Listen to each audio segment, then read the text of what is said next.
오늘 하나님의 말씀은 누가복음 24장 36절에서 49절까지가 되겠습니다. 제가 봉독을 하도록 하겠습니다. 이 말을 할 때에 예수께서 친히 그 가운데 서서 가라사대 너희에게 평강이 있을지어다 하시니 저희가 놀라고 무서워하여 그 보는 것을 영으로 생각하는지라. 예수께서 가라사대 어찌하여 두려워하며 어찌하여 마음에 의심이 일어나느냐. 내 손과 발을 보고 나인 줄 알라. 또 나를 만져보라. 영은 살과 뼈가 없으되 너희 보는 바와 같이 나는 있느니라. 이 말씀을 하시고 손과 발을 보이시나 저희가 너무 기쁨으로 오히려 믿지 못하고 기이 여길 때에 이르시되 여기 무슨 먹을 것이 있느냐 하시니 이에 군 생선 한 토막을 드리며 받으사 그 앞에서 잡수시더라. 또 이르시되 내가 너희에게 함께 있을 때에 너희에게 말한 바 곧 모세의 율법과 선지자의 글과 시편의 나를 가리켜 기록된 모든 것이 이루어져야 하리라 한 말을 이것이라 하시고 이에 저희 마음을 열어 성경을 깨닫게 하시고 또 이르시되 이같이 그리스도가 고난을 받고 제3일에 죽은 자 가운데서 살아날 것과 또 그의 이름으로 제사함을 얻게 하는 행위가 예루살렘으로부터 시작하여 모든 족속에게 전파될 것과 그것이 기록되었으니 너희는 이 모든 일의 증인이라. 볼지어다 내가 내 아버지의 약속하신 것을 너희에게 보내리니 너희는 위로부터 능력을 입혀올 때까지 이 성에 유하라 하시니라.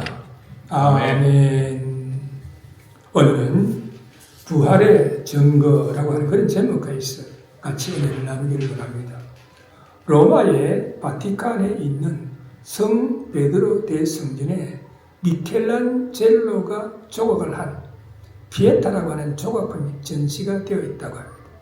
그 작품은 기독교 예술에서 예수님께서 십자가에 죽으시고 나서 그 다음에 십자가에서 내려진 후에 어머니 마리아가 예수님을 품에 안고 슬피 우는 장면을 조각한 것을 갖다가 피에타라고 하는 것입니다.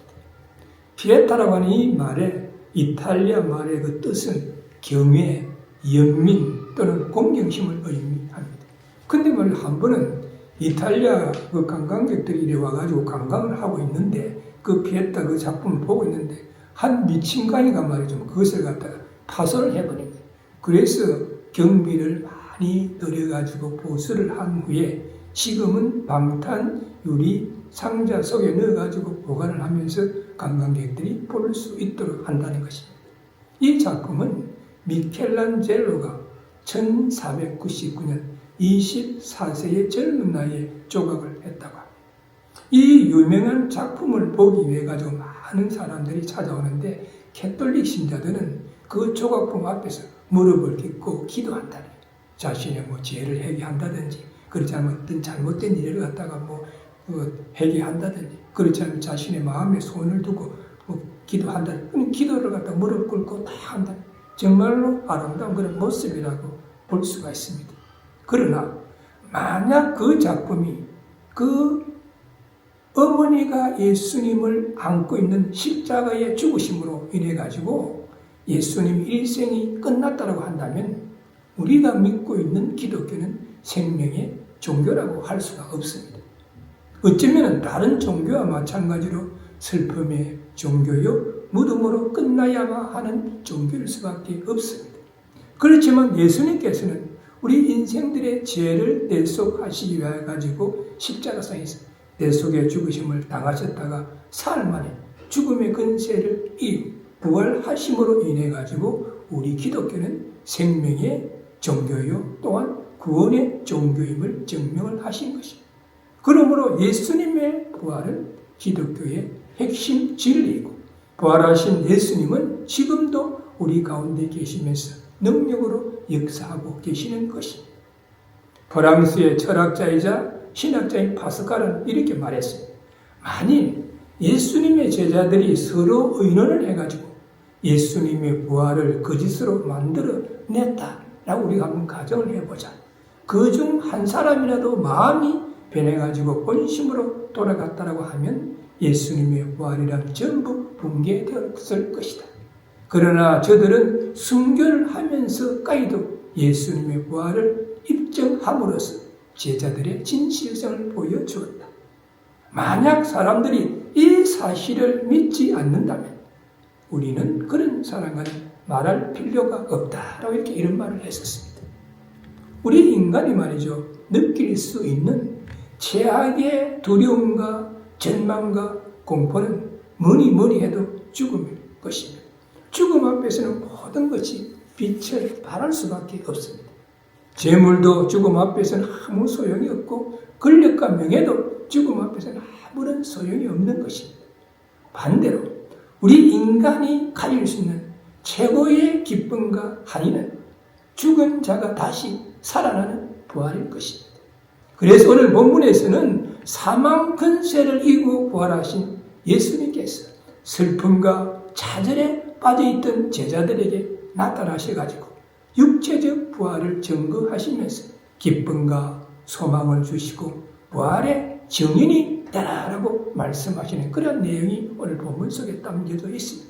그래서 오늘 본문의 첫 번째 파트인 36절에서 43절에 보면 제자들에게 나타나서 육체적 부활을 증거하시는 예수님에 대해서 말씀하고 있습니다.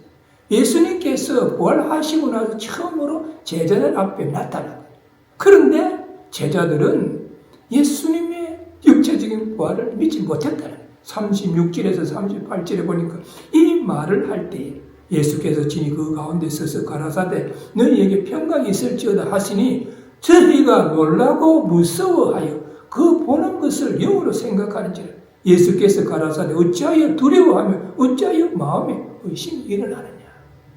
본절의 서두에 이 말을 할 때에 라고 이야기하고 있어요. 이 말을 할 때가 언제인가? 여기서 우리는 예수님의 십자가의 죽으심을 다시 한번 우리는 정리해 볼 필요가 있습니다. 예수님께서 십자가에서 대속의 죽으심을 당하셨을 때인가 언제인가? 누가복음 23장 44절에서 46절에 보면 때가 제6시쯤 되어 해가 빛을 잃고 온 땅에 어두움이 임하여 제9시까지 계속하며 성소의 휘장이 한가운데가 찢어지더라.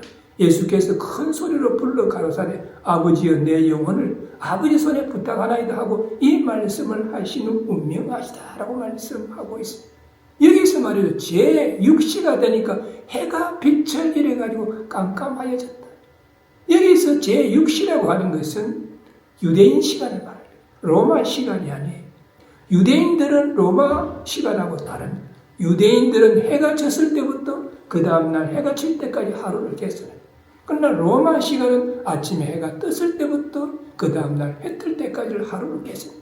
그래서 본절에서 제6시라고 하는 것은 유대인 시간이고 로마 시간으로 환산을 하면 낮 12시가 됩니다.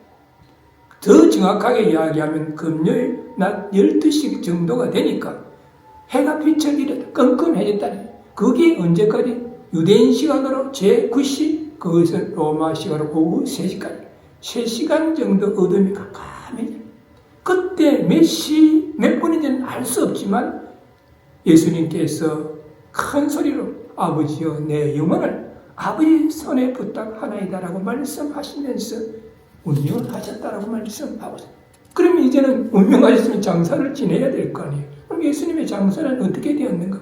누가복음 23장 50절에 보면 공의 회원으로 선하고 의로운 요셉이라 하는 사람이 있으니 52절에서 54절에 보면 빌라도에 가서 예수의 시체를 달라 하여 이를 내려 세마포로 싸고 아직 사람을 장사한 일이 없는 바위에 파 무덤에 넣어주니 이날은 예비일이요 안식일이 거의 되었더라라고 말씀하고 있습니다.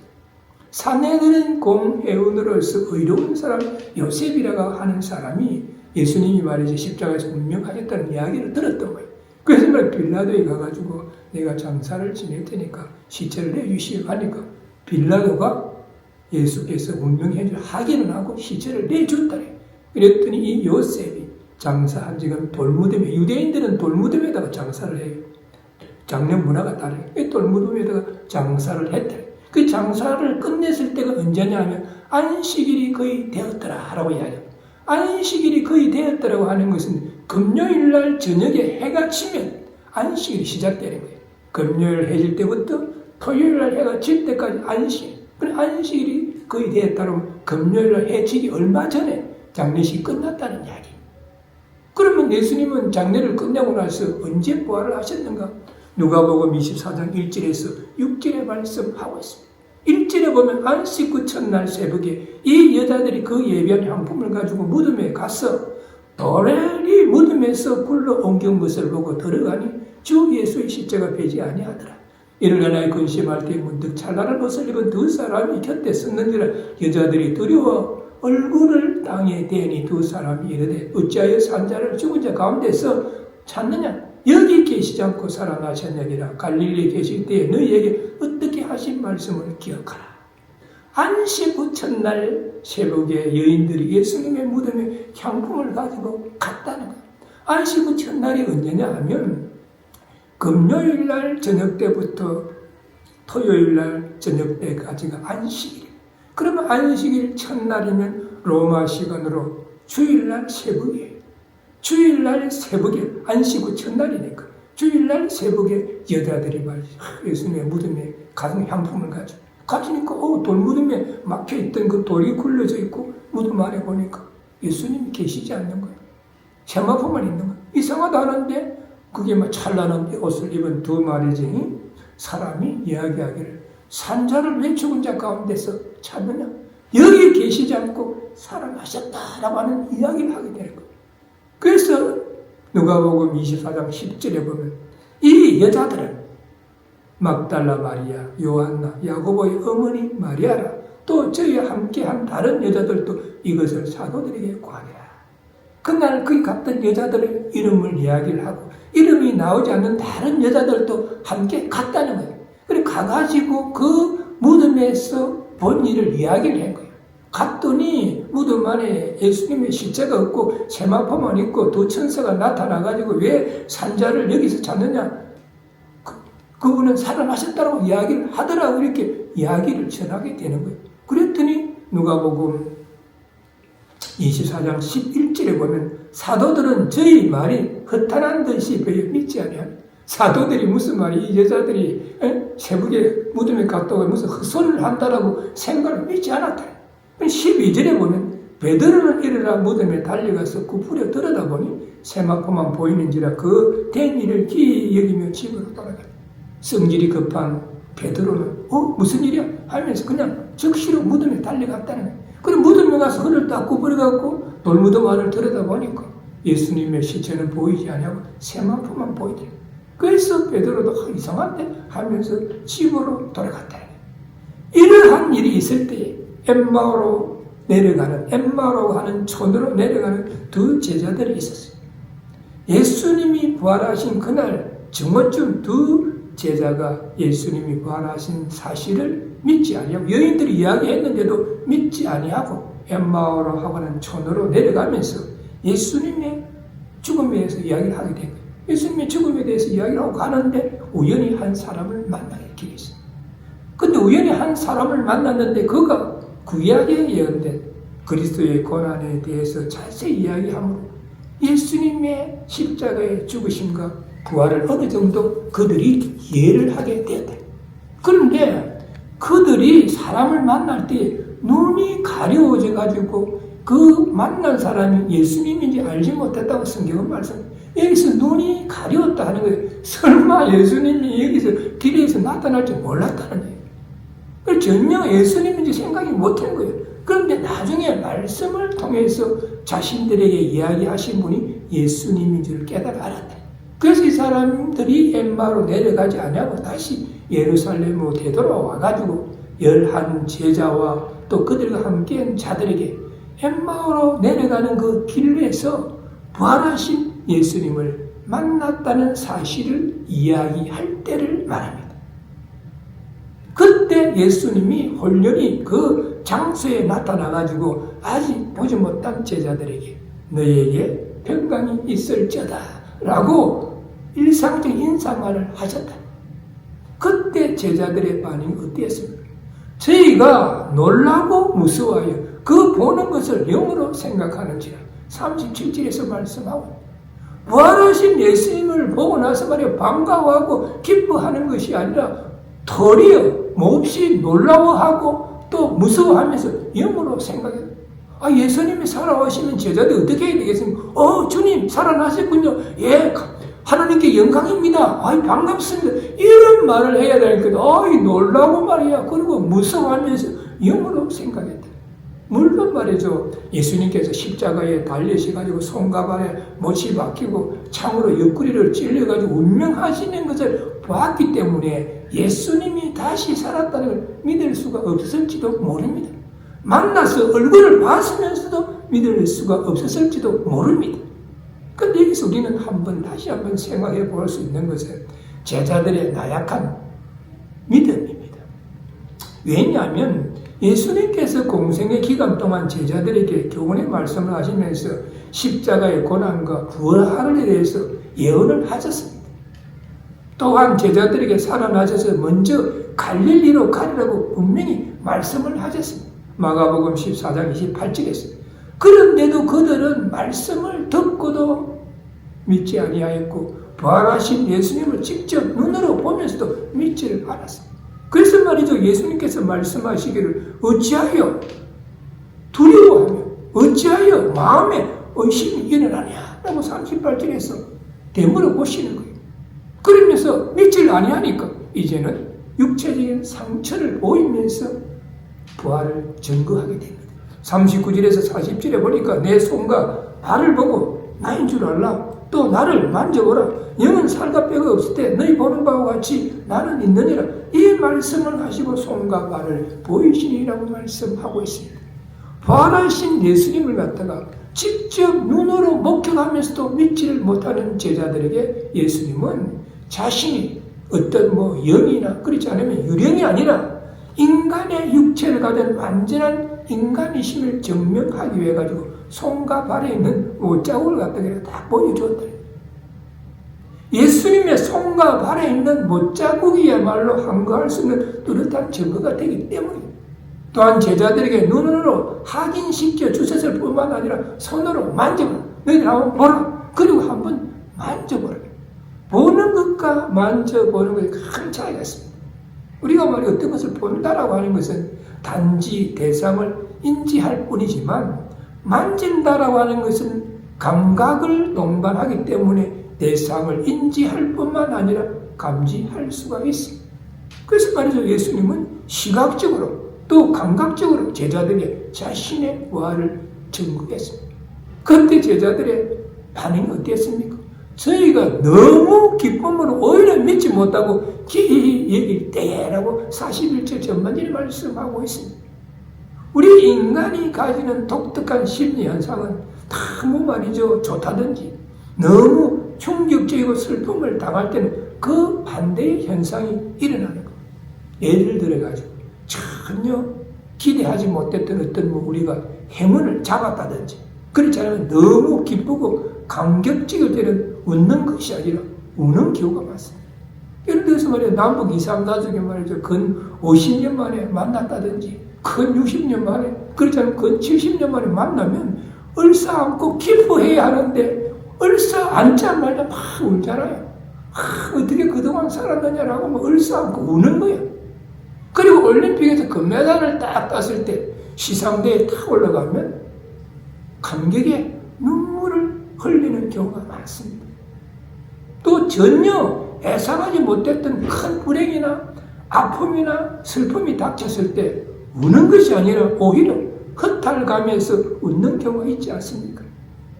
반대 현상이나 심리 현상이 일어나는 경우. 브루스 라슨이라는 작가가 말이죠. 쓴 저서 중에 공포를 넘어서라고 하는 책에 부활의 한 이야기가 소개되고 있습니다. 유고슬라비아의 한 판사가 전기 감전 사고로 인해 죽은 거예요. 그런데 그 동네에서는 시체를 공동묘지 안치소에다가 두가지고 하룻밤 놔둔다는 거예요. 그리고 그 다음날 무덤에 묻는 풍습이 있다는 거예요. 그리고 이 판사의 시체도 말이죠. 공동묘지 안치소로 옮겨졌어요. 그런데 그는 한밤중에 그 시체 안치소에서 다시 살아났었어요. 그래서 그는 처음에는 말이야 내가 왜 여기 와있지? 이렇게 의아하게 생각하다가 가만히 생각을 해보니까 자기가 말이 전기 만지다가 감전이 돼가지고 죽었다 하는 걸 생각이 나요. 그래서 이제 다시 살아났으니까 너무 기뻐가지고 가족들의 집을 갔다가 찾아갔다는. 그런데 가족들이 그걸 보고 기뻐하는 것이 아니라 반가워하는 것이 아니라 오히려 놀라고 두려워해가지고 아내와 여동생을 비롯한 가족 6명이 기절을 했다는 거예요. 아이, 전기 감전대가 죽어가지고 공동들이 안치소에 갖다 놨는데 밤에 살아 돌아오니까 말이에요. 깜짝 놀래가지고 가족 6명이 기절을 했다. 이와 마찬가지로 예수님의 제자들도 주님의 부활을 전혀 기대하지 못했는데 예수님께서 말이죠, 부활하셔가지고 자신들 앞에 나타나니까 너무 기뻐서 오히려 믿지 못했을 뿐만 아니라 기이히 여겼다. 이상하게 여겼다는. 즉 죽은 사람이 어떻게 살아났는지 하는 생각으로 이상하게 여겼다. 그래서 예수님께서는 다른 방법으로 이제 보여주시는. 왜?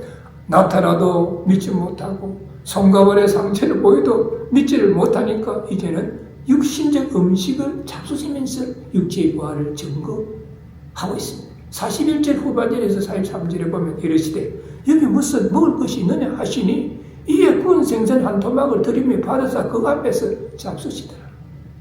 부활하신 예수님을 보고 제자들이 기뻐하는 것이 아니라 오히려 놀라고 무서워하면서 영으로 생각함으로써 이제는 육신에 못 박힌 상처를 보여줘도 만져보라고 하는데도 오히려 믿지를 못했다는 거예요.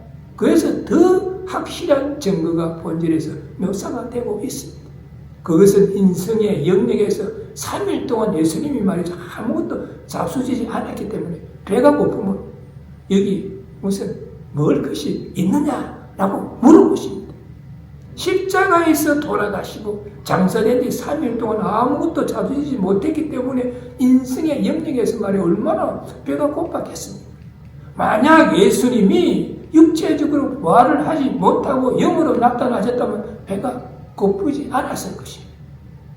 예수님의 요구에 제자들이 말이죠, 구운 생선 한 통을 갖다 드리니까 그들 앞에서 자신심으로 인해 가지고 육체적 부활을 다시 한번 확실하게 증거했습니다. 즉 부활하신 후 제자들에게 나타나셔서 부활을 증거하고 손과 발의 상처를 보이면서 부활을 증거하시고 그리고 음식은 잡수심으로 부활을 증거했는데도 믿지 아니하게 됩니다. 그러니 오늘 본문의 두 번째 파트인 44절에서 47절에 보면 교훈의 말씀을 상기시키면서 부활을 증거했다. 예수님께서 공생의 기간 동안에 제자들에게 하셨던 그 말씀을 다시 한번 상기시켜 주면서 부활을 증거했다. 예언의 말씀을 상기시키면서 했다. 44절에서 45절에 보니까 또 이르시되 내가 너희와 함께 있을 때에 너희에게 말한 바 곧 모세의 율법과 선지자의 글과 시편의 나를 가리켜 기록된 모든 것이 이루어져야 하리라 한 말이 이것이라 하시고 이에 저희 마음을 열어 성경을 깨닫게 하시고라고 말씀하고 있습니다. 본질에서는 예수님이 공생의 기간에 제자들에게 하신 말씀을 다시 한번 상기시키면서 육신의 부활을 증거합니다. 누가복음 9장 18절에서 22절에 보면 예수님께서 말이죠, 제자들에게 물어보시고 무리들이 나를 누구나 아느냐? 라고 이렇게 물어봤어요. 그런데 제자들이 들으는 침례 요한이라고 하고 들으는 엘리야라고 하고 들으는 내 선지자 중에 한 사람이라고 이야기합니다.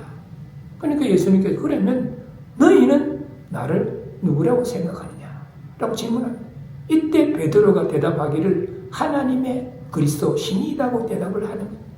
이에 예수님께서 제자들에게 인자가 많은 고난을 받고 장로들과 대제사장들과 서기관들에게 버림받아 죽임을 당하고 제3일에 살아나야 하리라 라고 하시면서 대속의 죽으심과 육체적인 부활에 대해서 예언의 말씀을 제자들에게 하셨습니다. 또한 누가복음 18장 31절에서 33절에 보면 예수님께서 12제자를 데리고 이르시되 보라 우리가 예루살렘으로 올라가노니 선지자들로 기록된 모든 것이 인자에게 응하리라. 인자가 이방인에게 능기고 희롱을 받고 능력을 받고 침뱉음을 받겠으며 저희는 채찍질하고 죽일 것이니 저는 3일 만에 살아나리라 하시되, 이런 말씀을 또 해주신 거예요. 그런데도 예수님의 제자들은 내 속의 죽으심과 육체적인 부활에 대해서 바르게 이해하지 못하고 놀라고 무서워하므로 공생의 기간에 하셨던 말씀을 다시 한번 예언의 말씀을 들려주시면서 육체적 부활을 증거하심으로 그들의 마음을 열어 진리의 말씀을 깨닫게 해주셨습니다. 그러고 나서 이제는 그리스도를 통한 구원으로 부활을 증거하십니다. 46절에서 47절에 보니까 또 이르시되 이같이 그리스도가 고난을 받고 제3일에 죽은 자 가운데서 살아날 것과 또 그의 이름으로 제4을 얻게 하는 행위가 예루살렘으로부터 시작하여 모든 족속이 전파될 것이 기록되었으라고 말씀하고 있습니다. 예수님께서 제자들에게 다시 한번 그리스도가 고난을 받고 성경대로 3일 만에 죽은 자 가운데서 부활하신다는 예언의 말씀을 상기시켜 주셨습니다. 그리고 그 부활하신 그리스도의 이름으로 죄와 검으로 죽은 인생들이 제3을 얻게 하는 회개와 함께 구원의 역사가 예루살렘에서부터 시작하여 지구상의 모든 족속들에게 전파될 것이라는 예언의 말씀을 다시 한번 상기시켜 주셨습니다. 이소무아의 말에 이런 재미있는 이야기가 있습니다. 어느 여름날에 하루살이와 메뚜기가 같이 놀았다. 그래서 하루살이와 메뚜기가 하루 같이 이렇게 막 놀다가 이제 저녁 때가 되니까 메뚜기가 하루살이에게 야, 오늘 우리 그만 놀고 우리 내일 만나서 또 놀자 이렇게 이야기했다는 거예요. 그랬더니 하루살이가 내일이 뭔데?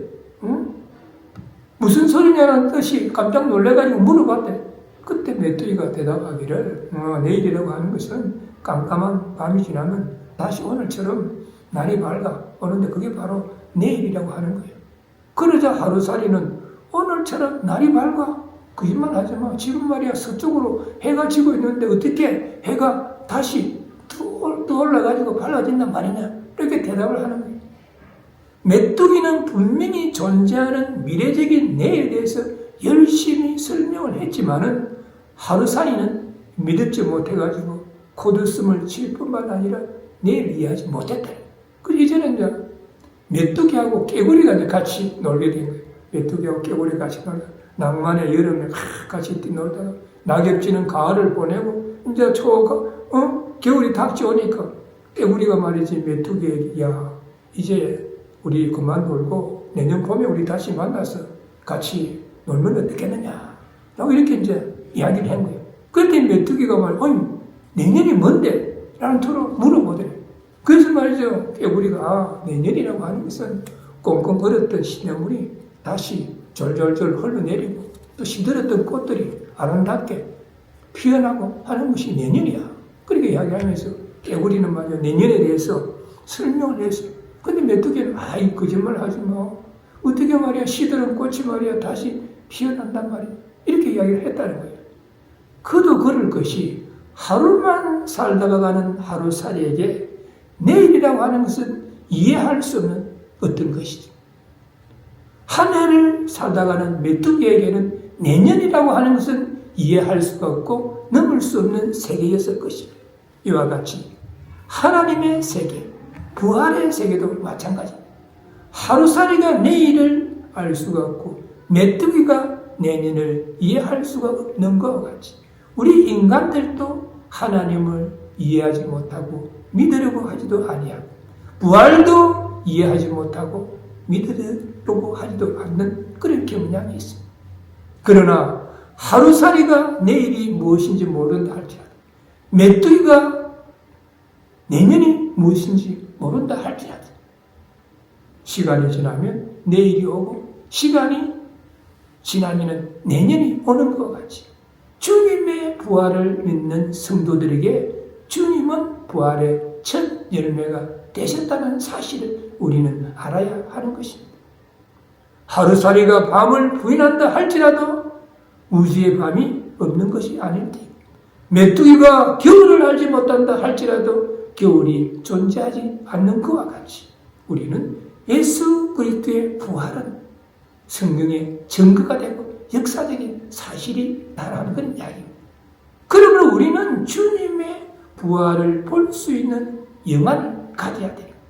내일을 못 보고 내년을 보지 못하는 하루 사이와 그렇지 않으면 메뚜기의 눈을 버리고 주님의 부활을 볼 수 있는 신령한 영적인 눈을 가져야 하는 것입니다. 왜냐하면 예수님의 부활은 성경의 증거일 뿐만 아니라 역사적인 사실이기 때문입니다. 그러므로 우리는 도마처럼 의심하고 보고 확인하는 믿음의 소유자가 되어서는 아니 되고 우리는 예수님의 부활을 눈으로 확인하지 아니한다 할지라도 손과 발에 못자국을 만져보지 아니한다 할지라도 우리는 예수님의 부활을 믿을 수 있는 그런 믿음의 소유자들이 되도록 노력을 해야 하는 거죠. 그래서 말이죠. 예수님께서는 부활하신 후에 제자들에게 나타나가지고 자신의 부활을 증거하시고 그리고 또한 공생의 기간 동안에 제자들에게 하셨던 말씀을 다시 한번 상기시키면서 부활을 증거하신 후에 오늘 본문의 세 번째 파트에서는 새로운 사명을 주시면서 그들에게 부활을 증거하라라고 말씀하고 있습니다. 어떻게 증거해야 되겠습니까? 정인된 삶을 통해서 부활을 증거하라 라고 48절에서 말씀하고 있습니다. 너희는 이 모든 일의 정인이라. 예수님께서 마지막으로 성천하시기 전에 제자들에게 정인된 삶을 살 것을 말씀을 하셨습니다. 제자들은 말이죠. 예수님께서 공생의 기간에 행하신 모든 일들을 보았습니다. 그리고 십자가의 고난과 육체적인 부활을 보았습니다. 그래서 제자들에게 말씀하시길 이 모든 일에 너희들은 증인이다 라고 말씀하셨습니다. 그러므로 우리 믿는 자들의 삶은 증인된 삶이 되도록 우리는 노력을 해야 해요. 증인이란 무엇인가? 기독교에서 말하는 증인은 예수 그리스도의 부활과 가르침을 직접 경험하거나 믿음을 통해서 확신하고 이것을 자신의 삶이나 그렇지 않은 자신의 입술로 세상 믿지 않는 자들에게 전하는 사람을 의미하는 것입니다. 전 세계를 통해서 증거하는 삶의 사명자를 갖다가 뜻하는 것입니다. 그러면 우리는 어떻게 증인이 되어야 되겠습니까? 첫째는 예수님의 고난에 대한 증인이 되어야 돼요. 예수님께서 왜 독생자를 아끼지 아니하시고 이 땅에 보내주셨어요? 십자가상에서 속죄의 제물로 삼으셨습니다. 독생자 예수 그리스도께서는 왜 십자가를 지시고 골고다의 언덕을 올라가셔서 십자가에 못 박혀 돌아가셨나요? 그것은요, 삼위 하나님께서 계획하신 인간 구원의 사역을 이루시기 위해서인 것입니다. 우리의 죄를 대속하시기 위해서 우리 대신, 내 대신 십자가에 못 박혀서 우리의 죄를 사하시고 하나님과 원수된 관계를 화목하게 하시기 위해서였었습니다. 예수님께서 말이죠. 십자가에 죽으심을 앞두고 제자들과 함께 감람산에 가셔서 기도하셨지 않습니까? 기도하시기 전에 제자들에게 무슨 말씀을 하셨느냐 하면 내 마음이 심히 고민하여 죽게 되었다라고 마태복음 26장 38절에서 말씀하셨습니다. 또한 간절히 기도하실 때에 땀이 땅에 떨어지는 빗방울 같이 되었더라고 누가복음 22장 44절에 말씀하고 있습니다. 예수님께서 십자가의 죽음을 앞두고 제자들과 함께 감람산에 가서 기도하면서 내 마음이 심히 고민해서 죽겠다. 얼마나 십자가의 고난에 두려움이 있어서는 인간적인 측면에서 그런 말씀을 하셨어요. 그리고 기도할 때 떨어지는 땀이 빗방울같이 떨어졌다. 이를 봐가지고 십자가의 고통이 어느 정도인가를 우리는 알 수가 있습니다. 인생의 영역에서 하나님께, 우리 주님께서 얼마나 십자가의 고통을 두려워하고 있었는지도 알 수가 있습니다. 그러나 예수님은 인간 구원을 위한 성부 하나님의 계획과 뜻에 순종해가지고 십자가의 고난과 때 속에 죽으심을 당하셨습니다. 그래서 우리는 이러한 예수님의 고난과 때 속에 죽으심을 참뜻을 우리는 증거해야 한다는 것입니다. 그리고 또한 예수님의 부활에 대한 증인이 되어야 됩니다. 예수님께서는 우리 인생들에게 영원한 생명을 주시기 위해서 이 세상에 오셨습니다. 그래서 요한복음 11장 26절에 말씀하시기를 나는 부활이요 생명이 나를 믿는 자는 죽어도 살겠고 무릇 살아서 나를 믿는 자는 영원히 죽지 아니하리니 이것을 내가 믿느냐라고 말씀을 하셨습니다. 이 말씀은 예수님께서 십자가에서 돌아가신 후에 3일 만에 살아났다는 사실에서 3일 만에 부활하셨다는 사실에서 증명이 된 것입니다. 사단에 속한 사망의 근세를 갖다가 물리치시고 당당히 부활하신 예수 그리스도는 세상을 능히 이기신 것입니다. 이것이 우리 믿는 자들에게 죽음을 넘어선 영생을 가져다 주었던 것입니다. 그러므로 우리는 부활에 대한 증인이 되어야 됩니다. 사단에 속해가지고 말이죠. 죄의 노예로 살아가는 자들에게 길이요, 진리요, 생명이 되시는 예수 그리스도를 전해야 하고 부활의 소망에 대해서 전하는 증인이 되어야 된다 하는 이야기. 그러면 이것을 증인이 되기 위해서 우리는 어떻게 해야 할 것인가? 49절에 보면 성령의 능력에 의지해가지고 부활의 증인이 되라라고 말씀하고 있습니다. 여기 보니까 볼지어다 내가 내 아버지의 약속하신 것을 너희에게 보내리니 너희는 위로부터 능력을 입혀올 때까지 이 성에 유하라 하시니라. 제자들은 예수님의 공생의 기간 동안 따라다니면서 기사와 이적을 행하시는 것을 봤습니다. 예수님의 교훈의 말씀을 들었습니다. 그럴 때도 그들은 예수님의 교훈의 말씀을 제대로 이해하지를 못했습니다. 강하고 담대하지도 못했기 때문에 그들은 증인이 되기에는 아직도 예수님이 볼 때는 부족했다라고 생각을 하셨습니다. 그래서 예수님께서는 성천을 하면서 하나님 아버지의 약속하신 성령을 보내겠으니까 너희는 그 성령을 받을 때까지 예루살렘을 떠나지 말고 기다리다가 성령이 너희에게 임하면 성령의 능력에 힘을 입어가지고 증인이 되라라고 말씀하고 있습니다. 예수님의 십자가의 고난과 부활을 증거하는 증인이 되어야 되는데 성령의 능력에 의지해서 너희들은 부활의 증인이 되라라고 말씀하고 있습니다. 그래서 사도행전 1장 8절에 보면 오직 성령이 너희에게 임하시면 너희가 권능을 받고 예루살렘과 온 유대와 사마리아와 땅끝까지 이르러 내 증인이 되리라라고 말씀을 하십니다.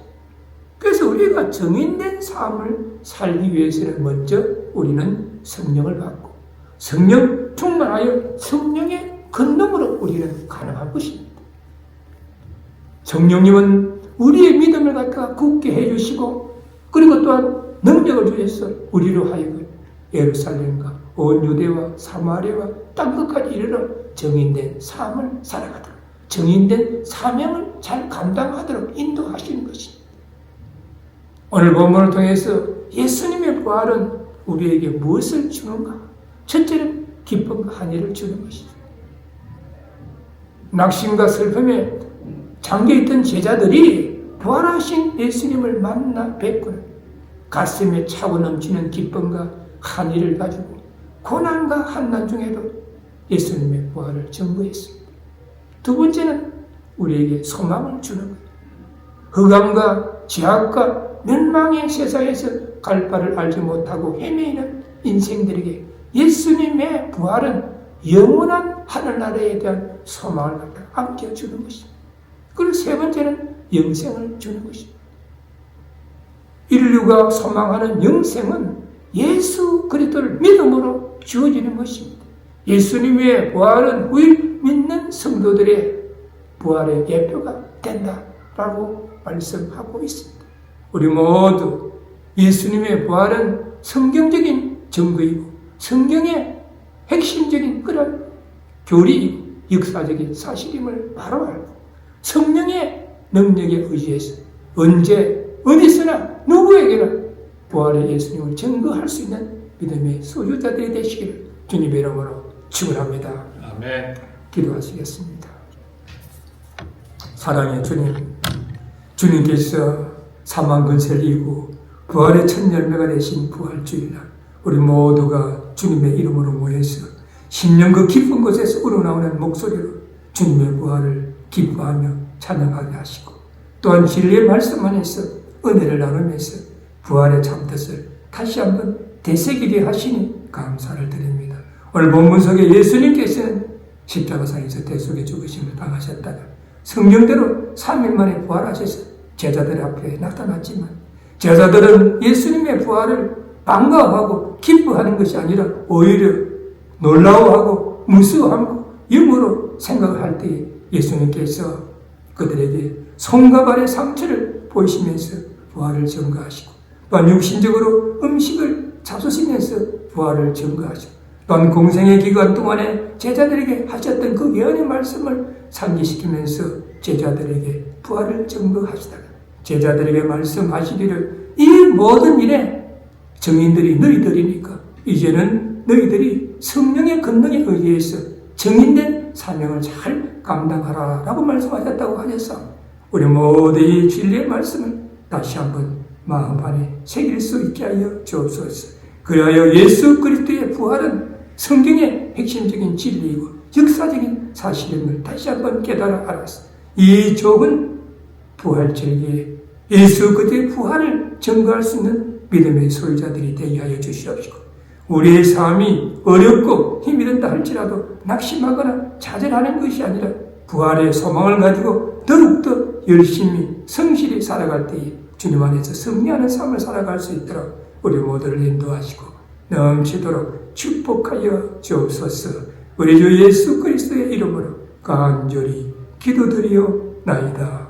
아멘. 지금은 우리 인생들을 구원하시기 위하여 십자가에서 대속의 죽으심을 당하셨다가 성경대로 3일 만에 부활하셔서 우리 인생들에게 부활의 소망을 주신 우리 주 예수 그리스도의 은혜와 독생자 예수 그리스도를 아끼지 아니하시고 속죄의 제물로 삼으셔서 우리 인생들을 구원하게 하신 하나님의 크신 사랑과 오늘도 우리의 마음 가운데 내재하시고 감화감동케 하시는 성령님의 역사하심 예수님께서 나는 부활이요 생명이니 나를 믿는 자는 죽어도 살겠고 무릇 살아서 나를 믿는 자는 영원히 죽지 아니라라고 하신 그 말씀을 붙잡고 예수 그리스도의 부활을 증거하는 부활절기가 되기를 소원하는 이 자리에 모이신 모든 분들과 그 가정과 삶의 현장 위에 지금으로부터 영원까지 함께할지어다.